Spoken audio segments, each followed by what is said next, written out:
الحمدللہ وحدہ والصلاة والسلام علی من لا نبی بعد اما بعد۔ قرآن مجید میں اللہ تعالیٰ نے ایک شخص کی حالت بیان کی ہے کہ وہ اپنے باغ کے اندر داخل ہوا۔ اس نے اپنے عالی شان باغ کو دیکھا اور پھر کہنے لگا کہ میں نہیں سمجھتا یہ کبھی تباہ ہوگا۔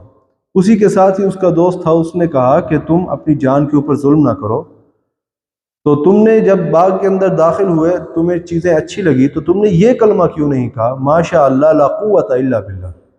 تو اس سے ہمیں پتہ یہ چلا ہے، سبق یہ ملتا ہے کہ جب بھی انسان کو کوئی چیز اچھی لگے تو اسے چاہیے کہ وہ ماشاء اللہ لا قوت الا باللہ پڑھے، اور اس کی فضیلت بھی ہے۔ سیدنا ابو ہریرہ رضی اللہ تعالیٰ عنہ فرماتے ہیں کہ اللہ کے نبی صلی اللہ علیہ وسلم کے ساتھ ہم آ رہے تھے ایک جگہ سے، تو نبی اکرم صلی اللہ علیہ وسلم نے فرمایا ابو ہریرہ تمہیں جنت کے خزانوں میں سے ایک خزانہ بتاؤں؟ حضرت ابو ہریرہ نے کہا کہ اللہ کے نبی میرے ماں باپ آپ پہ قربان، کیوں نہیں، ضرور بتائیں۔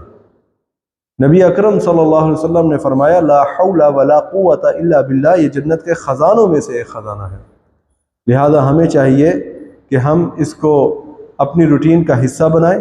یہ صرف آفات کے لیے نہیں ہے کہ انسان اگر کسی آفت کے اندر گر جائے تبھی لا حول ولا قوت الا باللہ پڑھے، بلکہ ہر وقت چلتے پھرتے لا حول ولا قوت الا باللہ اسے پڑھنا چاہیے۔ اور یہ شیطان سے نجات کے لیے بھی، یعنی کسی کو وسوسہ آئے یا شیطانی کام کا دل ہو یا کسی شیطانی محفل میں بیٹھے یا اسے غصہ آئے تو وہ لا حول ولا قوت الا باللہ پڑھے، انشاءاللہ اللہ تعالیٰ اس کی برکات سے اس کے معاملات درست فرما دیں گے۔ وآخر دعوانا الحمدللہ رب العالمین۔